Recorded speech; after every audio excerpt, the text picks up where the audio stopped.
It's official! I will be living my digital nomad life on the 5th of December.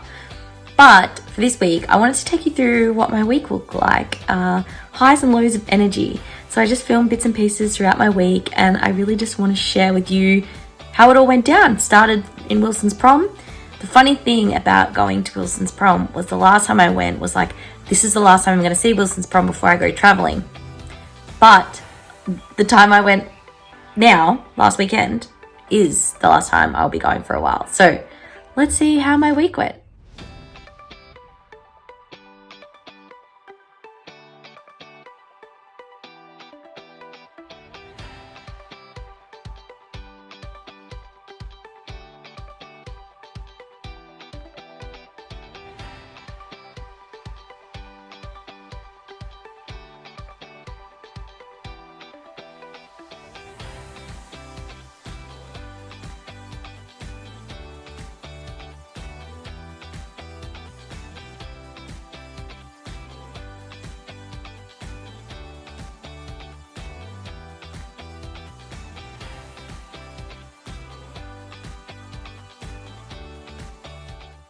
Wilson's prom is located in the south of Victoria, and it is such a beautiful place. I love it so much. I've done Mount Oberon a lot, but this time we decided to do Mount Bishop, which is a little bit trickier in terms of track, but is definitely worth it when you get to the top. Now, when you get to this point, this is not the final view, but it just takes my breath away every time I see it. And then once you go through the bush and down a little track, you get to the key view. I decided to go a little bit off the track and find us a really nice rock to sit on, which was all fun and games. I had lunch there until the crows or ravens decided to attack. Bird update, they are circling.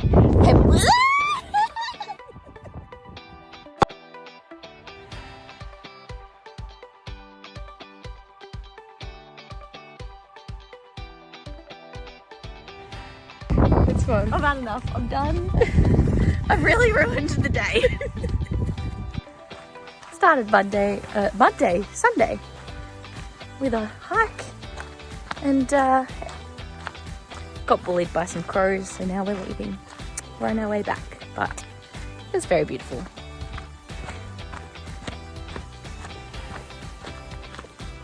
Start of the week update, just got back from Wilson's prom, and I think, one of those things that you need to remember is we are really lucky to be in the country that we live in, to have the most amazing sights, all of that stuff, and it was really, really nice to be able to plan something for the day, not have any intentions, and just enjoy the weather, although the birds were fucking terrifying.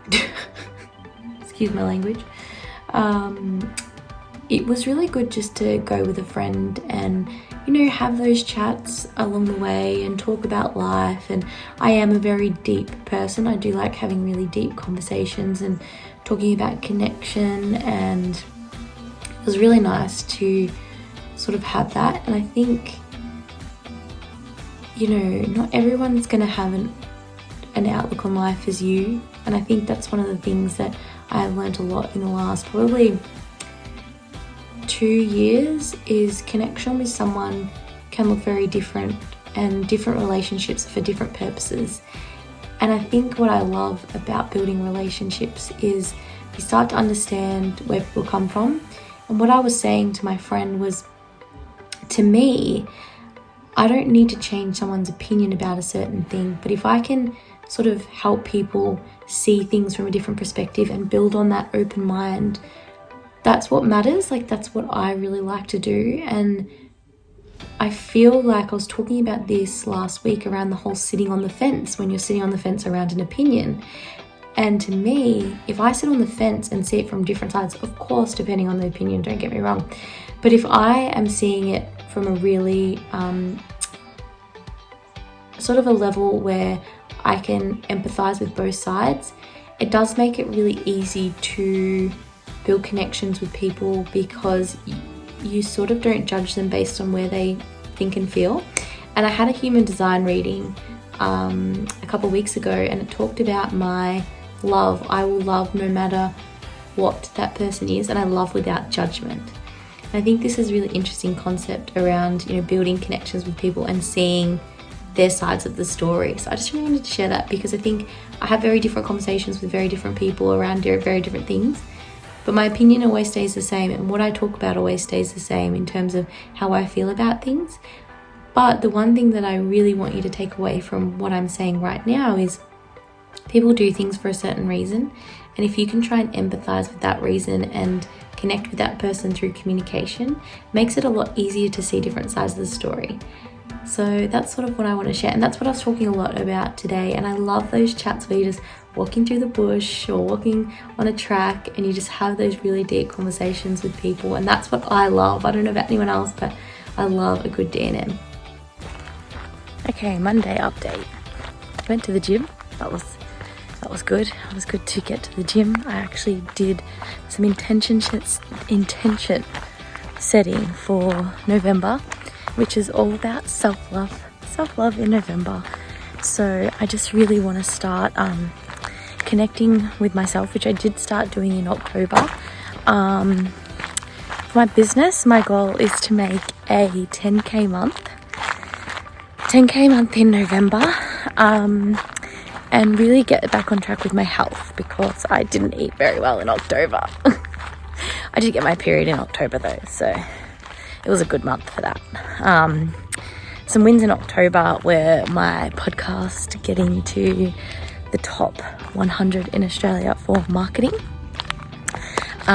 securing a new client, really connecting in with myself, decreasing my screen time on my phone, and I had an 8k month in my business, which I was really excited about. So that's just a little October recap. I felt like it was a really good month. It was called Obliged October because I was obliged to myself and to my clients, to my audience, and now it is Nourish November. And I really want to connect in with some rituals that I want to do each day. So walk will definitely be a ritual without my phone, even though I've brought my phone because I was worried about snakes, because I'm down this like old road, which I talked about in my episode about Yulwa North, which is the town I'm from. But I thought I'd just quickly jump on and talk, and then I'm gonna put my phone away and not look at it. But I went to the shops today, and it just was like energy was buzzing. Everyone was just so excited to be out. There was Christmas songs, Christmas like I guess merch, you know, like Christmas lines, product lines. There's so many people out. And then I drove into town and like people's Christmas lights were up, and I feel like the energy is really shifting, and the sun is out, so it feels like summer, so it just feels really nice. And I guess because it's a public holiday tomorrow in Victoria, I just feel like it's a weekend, but every day's a weekend, and I forget that. I just like think I have to get up at 8 or work from 8 till 5, and I'm like, no, I'm gonna go for a walk. I'll probably work a little bit later tonight. And it's just like with trying to find that balance, but remembering that you can do stuff midday and do whatever you want and then work later at night. And I just, as long as I'm there for my calls and my work's done, it doesn't matter. And I think that can be really hard sometimes. So I'm like, no, I'm going for a walk. All the stuff can wait, but there's that level of guilt that you need to get through. So that is my goal for November, is to try and suppress the guilt. The guilt will always be there, but it's just trying to remind yourself that this is why I chose this lifestyle. So Monday has been a bit of up and down in energy levels, but I think everyone just feels like things are starting to get back on track, which is amazing.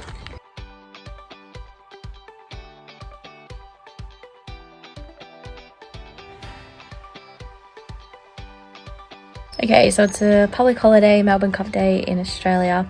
Yes, we have a day off for a racehorse, or a horse race, I say. Racehorse, well, a racehorse wins. Anyway, it's a really good test because I'm not working, and it's a really good way to see how the guilt goes with not working during the week. Okay, I'm going to continue what I was saying before earlier, because Mum come out and she's like, are you talking about me on your video? Bless her. But today I'm doing some work now. I'm sweaty. It's hot in this house. I have complained about how cold it is, and now I'm hot. So anyway, But what I was saying is I didn't do any work this afternoon, and now I'm getting on now. But it's that routine, like get up, work, break, lunch, you know, work again, stop working at 5, have dinner. And that's great. And I do love days like that. But in moments where it's 30 degrees one day, like it is today, you know, there's a public holiday and everyone else has got the day off, I want to be able to still have that flexibility. That's why I did this. So, you know, if there's a day I'm in transit or whatever that looks like, I can set myself up for success, shift things around and make it work for me. No same week has to be the same. No one week has to be the same. Derb. So yeah, that's what I've sort of been talking about. And it's actually really fucking hard to do that.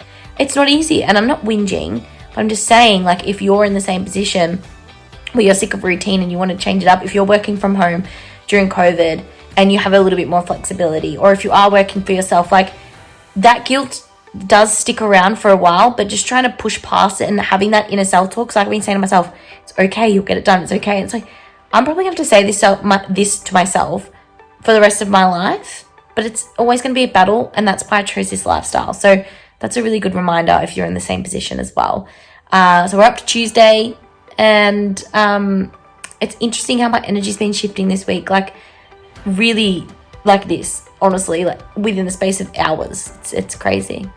I'm just having breakfast on the front porch for something different because it's actually quite nice. It's 21 at the moment at 8:30 in the morning. But I just listened to a voice message from one of my friends. We were talking about comparing and knowing where you want to be, but maybe not being there right now and all these things. And she said the most perfect quote that I needed to hear, and that was, stay in your own lane. So if you needed to hear that too, I hope that inspires you, because yes, I think a lot of times we can see what other people are doing, but we forget that everyone else has got their own shit as well, just like us. But we can only go by what we're feeling, and we can only go by what we can see from the outside. So stay in your own lane. We are so excited. Okay, New South Wales have opened their borders to Victorians. So for those who don't know what that means, I can now move to Sydney. Oh my God, I'm so excited. So excited. It's actually made my whole day, even though my parcel has been stolen from my door. Don't know where it is. Imbibe Beauty Renewal. It's not on my door, but nothing can dampen my spirits because I can now travel. I can now start living a digital nomad life. Oh my God. So the content's going to get a lot funner now. It's going to be me road tripping. It's going to be me road tripping and just like living in Sydney, Queensland, all of the things.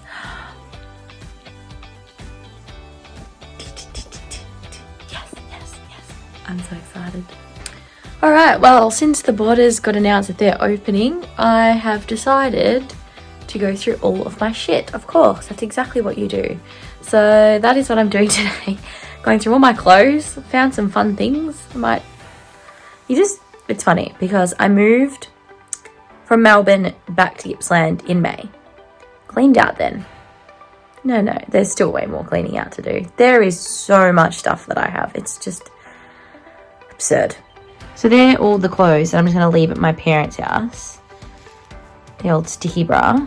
And this is what I've sort of narrowed down to, but like black, like so much black dresses, but I can't decide. And then I had to chuck out all of these like medications that I had. I don't even know half of them are. I tried to like Google them, but you know. So anyway, this is where we're at so far. It's fun. Not. Okay, just when you think, yeah, you've got not enough clothes. Interesting. Update. There's shit everywhere. And I'm declining in the motivation, but we'll get there. The amount of things I threw out or am giving to the op shop or leaving at my parents'.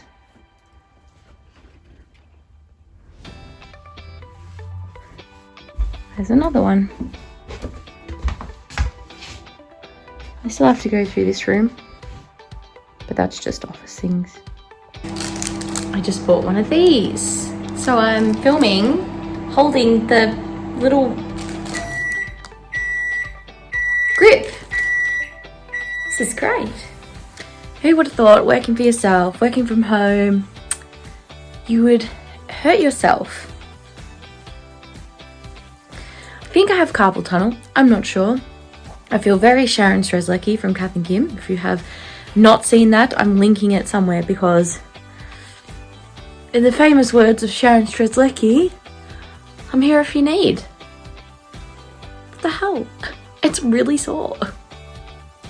I'm not gymming today. Like, I have to use my computer, but gosh, you have to do exercises, I have to do this. I would never have thought I would get injured from working from the comfort of my own home. For myself. No risk. Yeah, I should have thought of that because I need this head. It's so important. Gosh, I'm not going to gym. Oh, this is so annoying.